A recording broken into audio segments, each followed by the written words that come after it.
That's right. In today's video, we are going to do a pour-in-place concrete countertop, but on top of that, we are going to use the Concrete Countertop Solutions Z-Form system.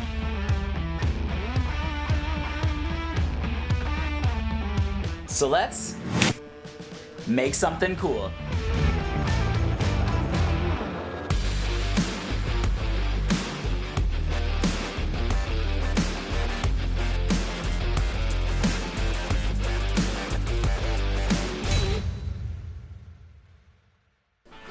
So yeah, this is my kitchen. It's a very standard kitchen. It's a 7 foot by 7 foot over here, and I've got this cool little coffee nook over here.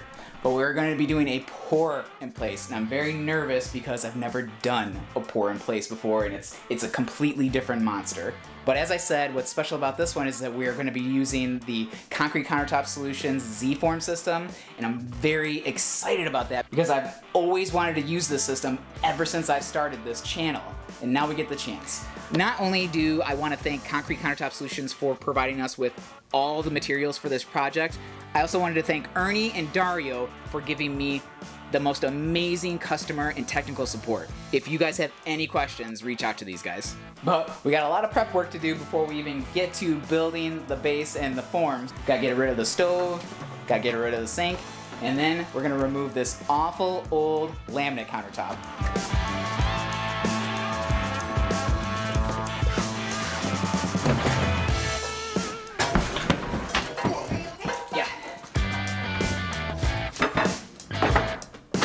Wow, that wasn't held down by anything at all. Alright, deconstruction's over. Now I can move on to actually building the forms. And we're going to start off by just simply laying down some cement board. It could be any cement board you want, Durarock, but I prefer Hardy Backer, so I'm going to use 1/2 inch Hardy Backer on this. As far as what size to cut your cement board to, just cut it to the exact footprint of your cabinets. Cut it flush to the face of the cabinet case, not the doors. The edge molding is going to do the rest of the work. As far as attaching it is concerned, yes, you can screw it down, but you can also get away with just tacking it down with some caulk. Please, never mind what I just said, screw down your cement board. You'll learn why that's so important later on in this video.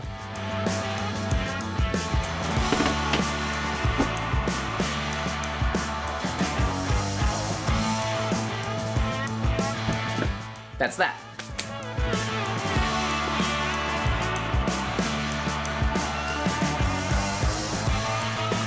Cement board's all installed, so now we're ready to move on to the next step, which is installing the edge mold. And this is the magic. This is what it's all about. This is what the system is all about. This is the really cool part about this system is the edge molding. So let's move on to that. So these are the Z-Form edge forms, and they make your life so much easier when it comes to a pour-in-place countertop. So a quick explanation is you screw these guys in place, pour your top. Once the top is cured, you go ahead and you snap these off. And then that's it. After that, there's nothing to hide, nothing to polish. It's all done. But on top of that, what it also does is it hides whatever substrate you have your concrete countertop sitting on. If I was to make my own form, I would have to build something else underneath this substrate, then do some sort of edge like this. The Z-Form edge form does that all for you. As far as cutting this stuff is concerned, it's very easy. It's just like cutting wood.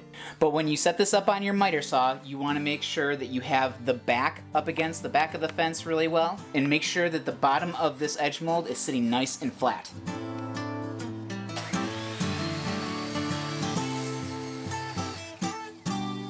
As far as marking and measuring is concerned, use the edge form as a template and mark the inside edges. You will measure and cut from those points. As far as attaching is concerned, just use 3/4 inch screws. Concrete Countertop Solution also provides those as well.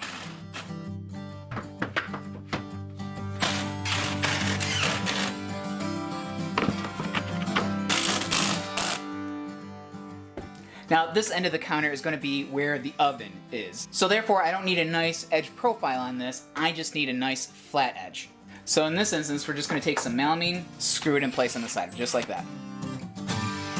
Now, something that's always baffled me as far as pour-in-place concrete countertops are concerned is, yeah, you've got this edge and this edge maybe to ride on as far as screeding is concerned and keep things nice and flat, but what do you do about the back edge? How do you screed if there's nothing back there to ride along? Well, they took care of that too. They've got these great edge moldings for the back right here, for the back wall. Now you've got this point and this point to screed and keep everything nice and flat. Now I know what you're thinking. Aren't you going to be able to see this after everything is said and done? Yes. But once you add a backsplash to the wall, you're never going to see it. It's going to hide everything. Now as far as where your backsplash meets up with your edge moldings over here, you just notch the end out. The corners, you don't have to seal these. Just use a little duct tape to tape up those corners, and they're sealed just fine. Same thing with any small returns you have. Just go ahead and duct tape them in place.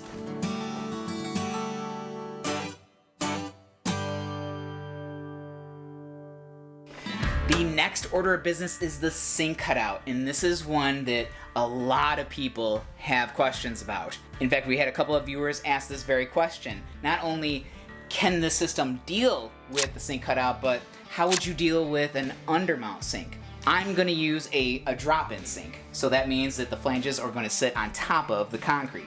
So that becomes very easy because I don't have to worry about the sides being really nice. I don't have to worry about the curves being curvy. I just need to make a space where the concrete is not going to infiltrate for the sink. As far as the backer board is concerned, there needs to be a hole, whether you're doing an undermount sink or a drop-in sink. Now again, in my situation, since I'm doing a drop-in sink, I am leaving the backer board here, but I cut some relief marks almost all the way around. I just left a tab here, here, here, and here. That way, when everything's said and done, I can just take a Sawzall, zip, zip, zip, zip, and I can take that sucker right out. But I still have to put something here to keep the concrete away, so I'm using 1.5" foam. And now I'm just going to glue it in place with a construction adhesive or silicone. Now, if you have an undermount sink situation, you would go ahead and cut your hole out, place your undermount sink on top of the cement board where the flanges are going to be sitting resting on the top. Concrete Countertop Solutions actually sells a flexible edging that will actually stick to the inside of the sink, and it's actually strong enough to keep the concrete out of the sink area. Once the concrete's cured, you just go ahead and you peel that edging off, and it's all done. And then you've got nice smooth concrete within the inside of the sink area.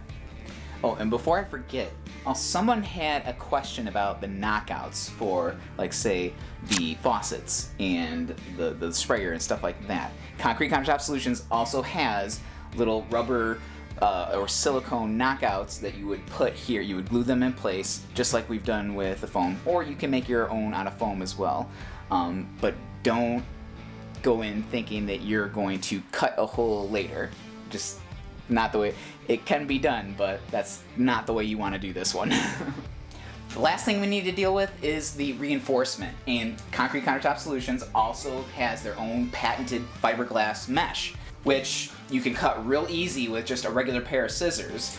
But that's not the cool part. The really cool part is they have these little shoes that very easily snap in place on the mesh, and you screw these feet down every 12 inches or so. But it keeps the mesh, it keeps the reinforcement suspended right in the middle, in the dead center of the concrete. You can just go ahead and pour and not have to think about the reinforcement. Now this stuff is made out of fiberglass, so make sure you use gloves when you're working with it. I ended up regretting that very much later on in the day. Well, reinforcement's all done. Nothing left to do but get ready for the pour. And as this viewer writes, have all your materials figured out. Write down everything. Have a plan. Have a plan. Make sure you have all the materials that you need and then some. All right, I think I got everything ready to go. Just gotta pour. Got the materials, got the tools, and just like this viewer said, make sure that you have everything. Have all your tools within reach. They even go on to say, even if you think you might not need that tool, you probably will. This is not the kind of project that you want to be in the middle of and have to go run and get something, especially if you're doing it alone and filming at the same time. Also, make sure there's a cat nowhere nearby. I don't even know whose cat that is. We don't even have a cat. Also, make sure that you put a tarp over everything. This is going to get messy. My next big tip is to read the back of the bag before you mix. Read it carefully. Now, this viewer had a great point, and I actually recommend this to a lot of people as well, is whenever working with a new material, do a small test sample to get an idea of the consistency and flow and timing and things of that nature. Had I simply took this advice, I wouldn't have made as many mistakes as I did. Alright, before we get started, I wanted to talk about the color. So we're going to be adding charcoal to the mix, but the countertop mix alone without color is white. But the directions say that if I am adding an integral color, I am to put a quart of water in first and mix the colorant in first. I'm doing 2 scoops per bag, but if you wanted a deeper, richer color, go for 4 scoops per bag. Mix that up.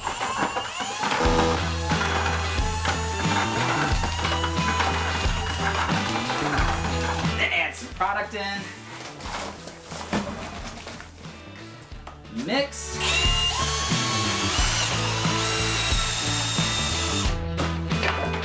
Then they said you could add up to 3 quarts of water afterwards.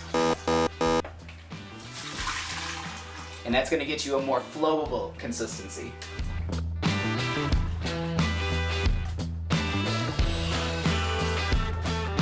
So obviously, make sure you wear a mask when you're mixing this stuff up. Even though it doesn't have glass fibers in it, it does have acrylic fibers in it. And of course, the concrete dust isn't good for your lungs either.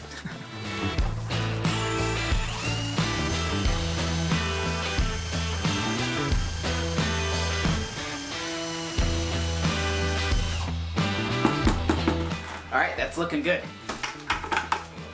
All right, now we gotta make sure that we do stupid YouTube face for the thumbnail.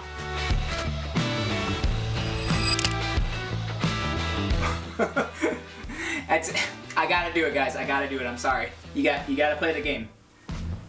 Bucket scraper in the back pocket. All right, just mix and repeat, I guess.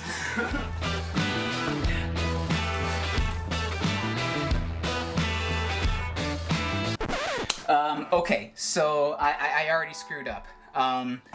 Judging from the directions on the back of the bag, I misunderstood. So here's what the directions say. Start by adding 1 quart of water and any integral pigment to an empty mixing pail. Slowly add in the concrete and mix with an auger or a paddle. As the concrete thickens, continue to add water up to 3 quarts total for a flowable batter-like consistency. But the key word here is total. 3 quarts total. Long story short, I am adding 1 quart of water too much. So this is way too soupy.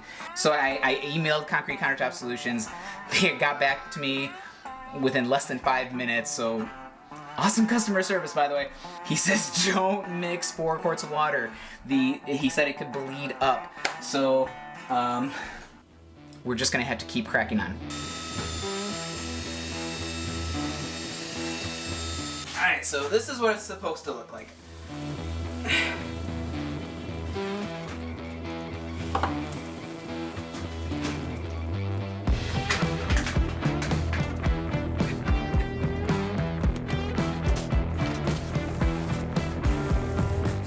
This is the perfect job for a float. Move things around, consolidate.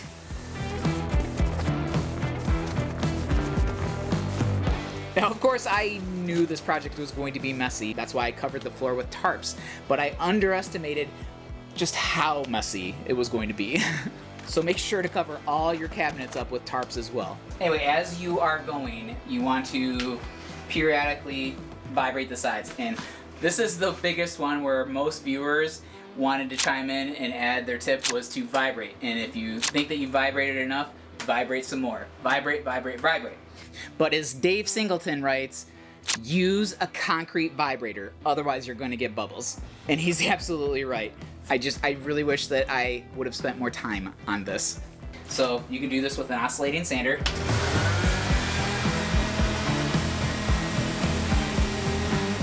But I wanted to try this tip that I saw on Instagram. I can't remember what the Instagram handle was, so I don't know who to give credit to, but I saw this a couple years ago, and I've been dying to try it out since. It is to use an oscillating tool and put some sort of rod or something on the end, and you can actually use it as a concrete vibrator. But I'm pretty sure that that's what this particular viewer was trying to articulate, was this kind of device. So I'm dying to see if this works out. Let's try it. Oh. It's definitely messy.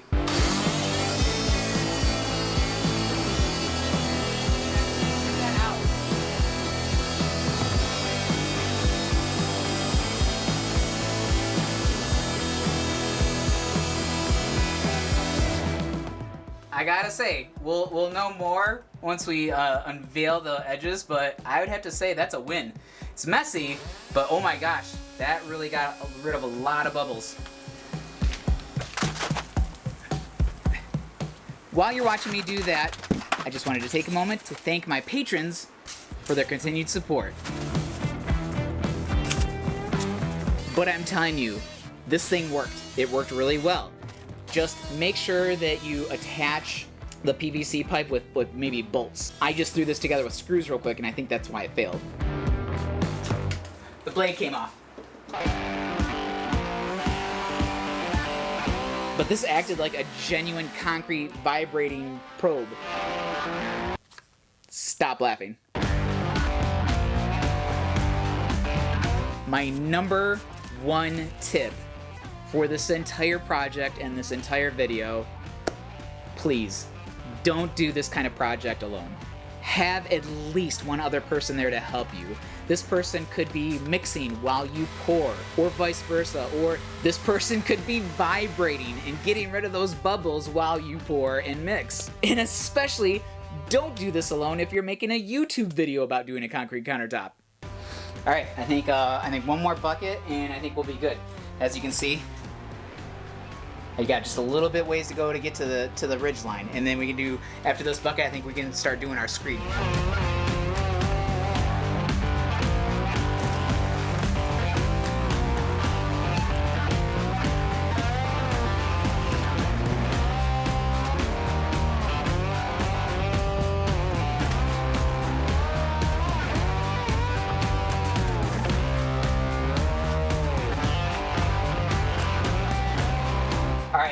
At this point, I've got it nice and flat and level. I'm gonna let this set up for just a little bit to where I can almost make kind of like a dent with my finger by lightly touching it. Then I can start hard troweling it, making it nice and smooth.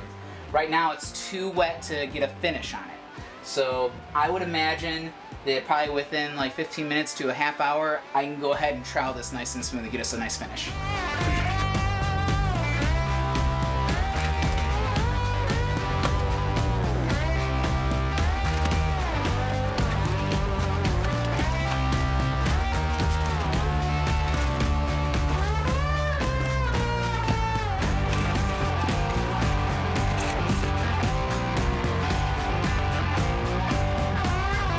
So here's the toughest part about a pour and place concrete countertop, is that now you have to rely on your finishing skills or your troweling skills.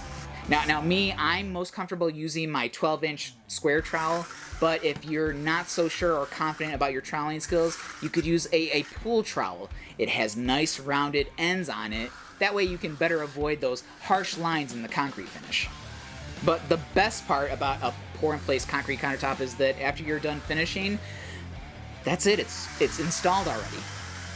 And I think at this point I've just gotta go ahead and stop, because I could probably sit here and work this all day and not be happy. But I think I'm at a point where I can just go ahead and leave it and let it cure. So let's check this out and see what it looks like tomorrow. Alright, I've actually let this top cure for a couple of days now, and it's time to take these edges off and see what we got. Alright, this is what it's all about right here. Alright, I'm about to break these off. Now, Ernie from Concrete Countertop Solutions told me, don't go in there with your palms like this and go down. Go like this with your fingers like this on top, and then pull back.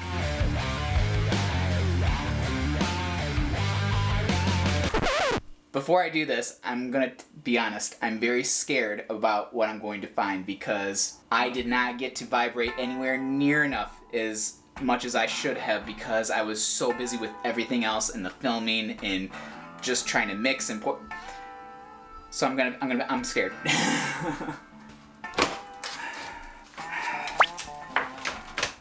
And this is why you need to screw your cement board down.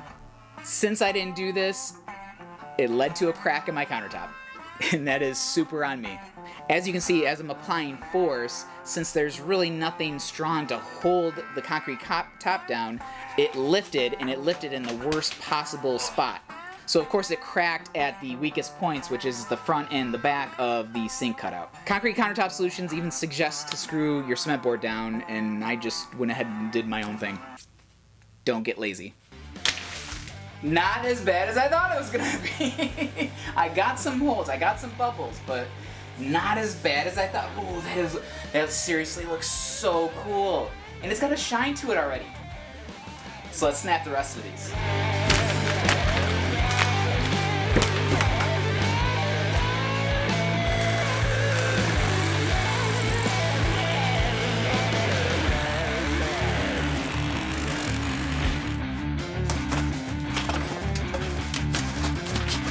Well, even though there are some imperfections and I do have some bubble holes, I think it looks f***ing cool.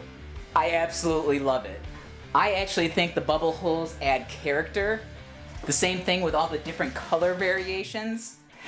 Now, even though I am happy with my troweling skills, I'm not happy enough.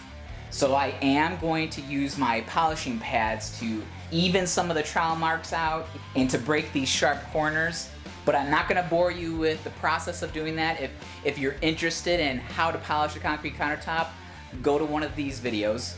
I'll leave a link in the description down below. Now I just have to let this sit and cure for at least 10 days before I put the sealer on it. So I'm gonna polish it, seal it, and then I'm gonna get you some really good finish shots. Change of plans? We're gonna sand it. So Concrete Countertop Solutions sent me these awesome sanding diamond discs, and they're fantastic because not only do they fit on a regular orbital sander, but they will work with your dust collection that you have hooked up to your orbital sander, which led to very, very low dust. Not no dust, very low dust. But definitely get yourself 2 of these 60 grits because this is your workhorse right here. This is the one you're gonna use the most. As you can see, I wore the hell out of it. I used the 60, the 120, and the 200. I didn't go any further than that because I'm not looking to get a shine. I just want it nice and smooth and flat. And before we talk about the sealer, this viewer asked about the porosity of a concrete countertop. And even though this is a concrete countertop mix, it's concrete. It's very, very porous. That's why you absolutely must seal your concrete countertop. I've chosen Concrete Countertop Solutions Aquathane M35. Not only is it a 2-port waterborne sealer, but it gives it a matte to satin finish, which is exactly what I'm looking for. But it's a 4 parts A to 1 part B mixture. I'm going to apply this with a microfiber applicator or a microfiber cloth. And after 4 hours, I can go ahead and recoat. You want to do at least 2 coats of this stuff to get a really good seal.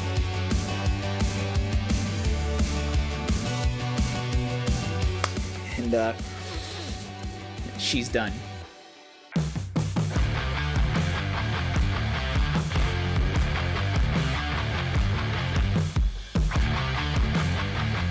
I absolutely love how this turned out. I love the way it looks. I love the way it feels.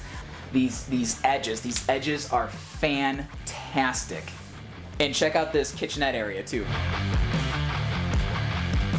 And these outside corners and this return, are you kidding me?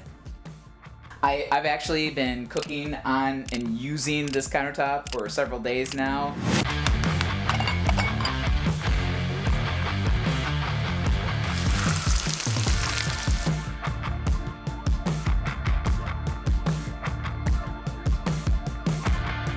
And it gives me so much pride to use my kitchen, to cook in my kitchen now. And this backsplash over here, you guys actually voted on it, and it was an overwhelming vote for choice B. Well, we went with B, but we also went with A. And we also went with a C that you didn't see. so we really love the way it looked with a mixed color of palette wood. And in combination with this charcoal color concrete countertop and the palette wood backsplash, it really adds this warmth. So thank you for watching this video. If you have any questions for Concrete Countertop Solutions, I'm going to leave their contact in the description down below. And I'll see you in the next one.